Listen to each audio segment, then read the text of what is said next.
Happy Resurrection Day, everyone. Hey, this is an awesome time to be alive. Just think the saints of old, they lived for these days. All the things that the patriarchs prepared the way, and those who have gone on before us, the great cloud of witnesses, they lived for this time. And we're the lucky ones. We're the blessed ones. We get to live them, the end days. This is awesome. So maybe it's a time that we're all home now, and I think it's a real blessing that we can be at home. I miss being at church on Easter Sunday, but I've watched a few programs on TV this morning and did a web stream with my daughter's church in Ohio, and it was really awesome. They did an outdoor church meeting, and it was really awesome. So, God is speaking to us, and we just need to be listening, have ears to hear, and hear what He is saying. He is alive, and He is risen. He's on the throne, and He's speaking to us loud and clear today if we will listen. This morning, I woke up and I was thinking about the women that went to the tomb looking for Jesus, and just their reaction. I was putting myself in their place because I thought, what if I would have been one of those women, and what would have I said? What would have I done? I get there and the stone is rolled away. There's an angel there, and he's saying, "Hey, what are you looking for? He's not here. He told you he was going to rise from the dead, and he did. Go tell the disciples." So I was thinking about that, and what would have my reaction been? I don't know. What would have yours been? Would have you been in awe? Would you have been crying? Would you have been fearful? What would have you done? But the Lord reminded me of that empty tomb, and it's the message of the empty tomb. It's a time of preparation, because in that tomb, the only thing that was there was the grave cloths, and they were separated. The cloth that he was wrapped in, and then the head cloth. So I want to share with you a vision that I had. It was actually a couple years ago, and I wrote about it in one of the Shepherd's Rods, I think maybe from 2018. But it was about the folded napkin, and what in this vision that I had, it was a big, like the whole wall was a canvas, and it was a big wall. And I was given a can of blue paint and a 3-inch paintbrush, and I was told to paint that canvas from the bottom up. And then, so I began to paint with that, strokes from the bottom up and then side to side. And as I did, what I saw was thousands of people. And they were from all different walks of life, all different nations, ages, but they were all blue. And see, I think this is Revelation, okay, the children of God, children coming to Him. But then, so I completed that up and then side to side, and then I was told to put that brush down and to stand back. And I did, and then I was asked, "What do you see?" Well, as I looked at that closer and from a distance, not only did I see all these people, but at the bottom, I saw the feet of Jesus. I saw His sandals. And as I began to look higher, it went to His robe, and then this beautiful white robe, and then finally His arms were outstretched, as if saying, "Come to me." And as I continued gazing out towards the top, it stopped right at His shoulders. I was really disappointed. I thought, "Lord, why did that stop at His shoulders? Where is His head?" And that was the key. That's where the dream ended. And I believe the Lord, He was reminding me of the tomb, and how in the tomb, we had the grave cloth where His body was wrapped, and then we also had the cloth that was on His head. And I want to read out of John 20. I'll start in verse 4. this is Peter and John. So they both ran together, and the other disciple outran Peter and came to the tomb first. That was John. And he, stooping down, looking in, saw the linen cloths lying there. He did not go in.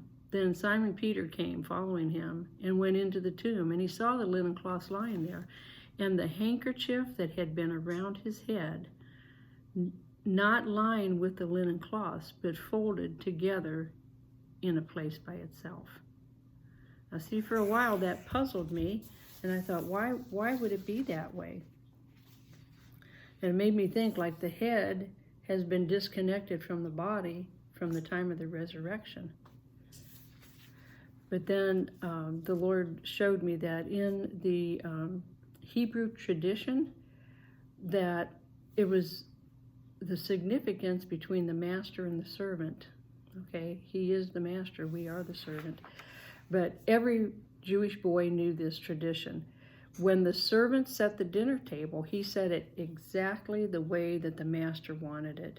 And he furnished everything perfectly for him.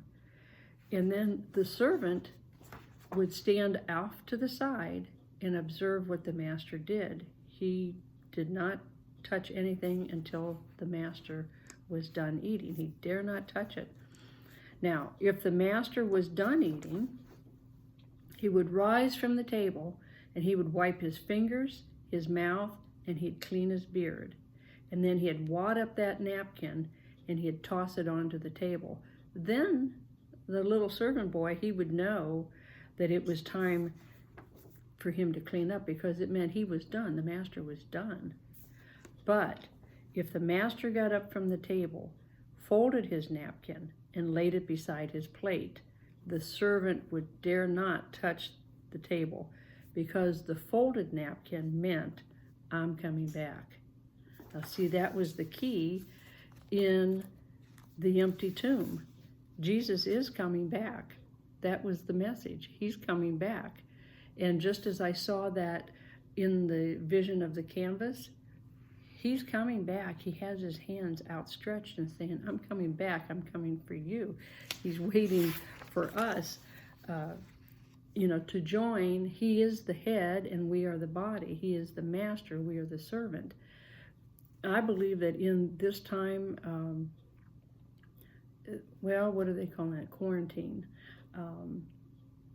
Back in November, and you probably heard me talk about this, the Lord sent me on a journey. I'll call it my faith journey, or journey with Jesus. But he sequestered me for 6 days. And I think that was kind of a parable of what we're going through right now. It didn't mean that I wasn't allowed to leave my hotel room at all, because I did.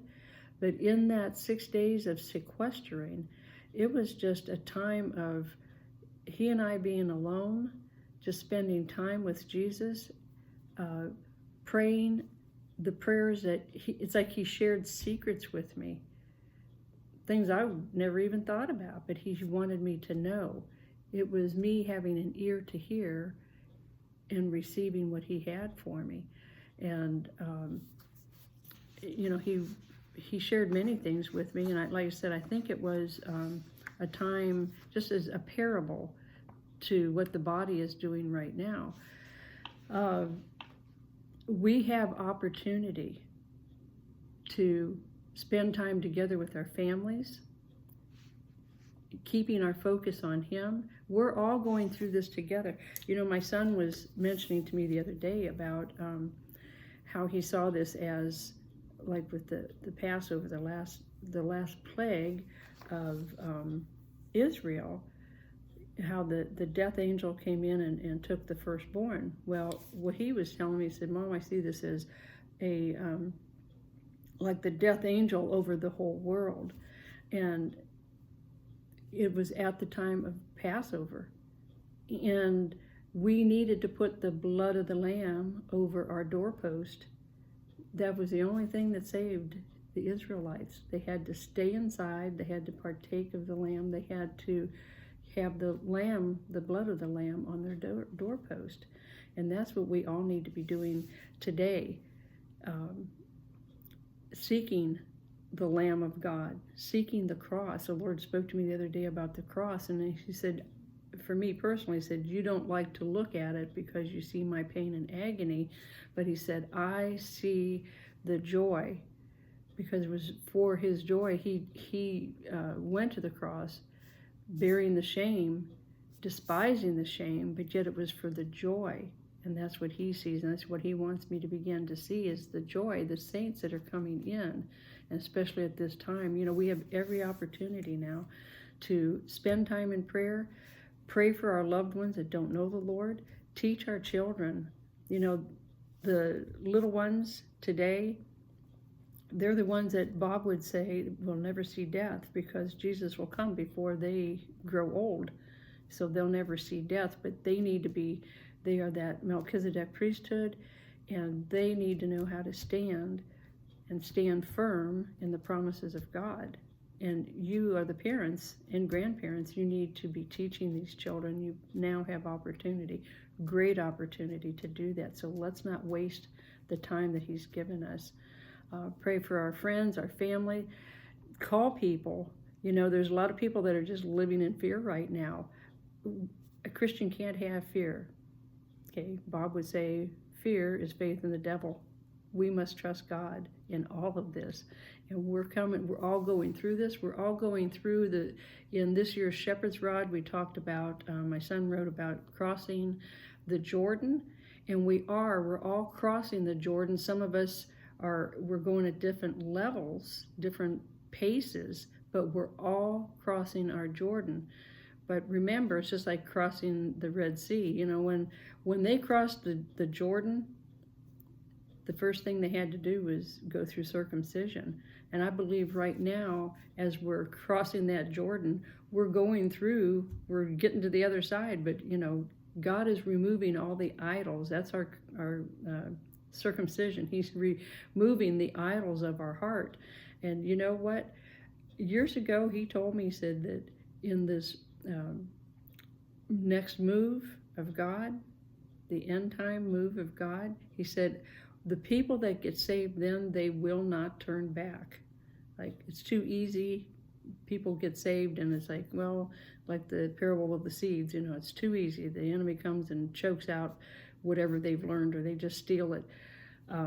But no, they won't want to turn back to the world. And I think right now, people don't have all these things, their little idols that they can run to and do. They're at home and they have their idol.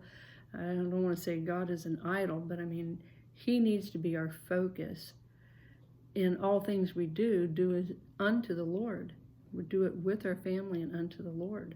And when you go out to the store or something, be kind. I know we have to keep our distance, but you can still be kind to other people. You may be the Jesus that they need to see. Show them love and show them kindness. Okay? Maybe we have to keep our fingers clean and everything, but you can still show love and kindness towards others.